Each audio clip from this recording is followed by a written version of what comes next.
अफवा पसरवत असल्याच्या संशयातून सलून व्यावसायिकावर काचेच्या बाटलीने हल्ला करून त्याला जखमी केल्याची घटना माळवाडी पुलाची शिरोली येथे सोमवारी 10 ऑगस्ट रोजी रात्री 10:30 वाजण्याच्या सुमारास घडली।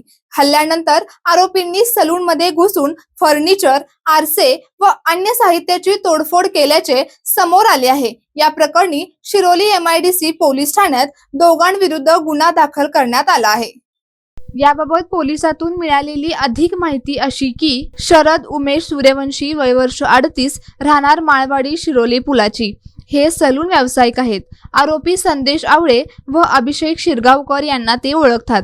संदेश आवळे याच्याबाबत सूर्यवंशी अफवा पसरवत असल्याचा संशय आरोपींना होता। या कारणावरून सोमवारी रात्री हनुमान मंदिराकडे जाणाऱ्या रस्त्यावर संदेश आवळे याने सूर्यवंशी यांना माझ्याबाबत अफवा का पसरवतोस असे विचारत काचेची बाटली डोक्यात मारल्याचे फिर्यादीत नमूद आहे।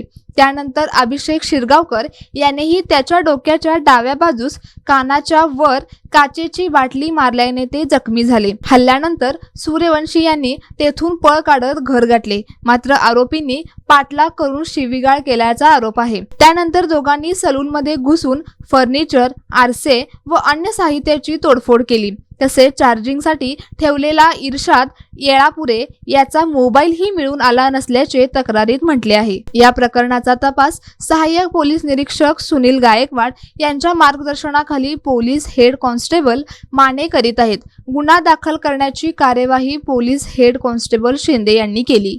सोबतच हा व्हिडिओ जास्तीत जास्त शेअर करा आणि माय महाराष्ट्राला सोशल मीडियावर नक्कीच फॉलो करा।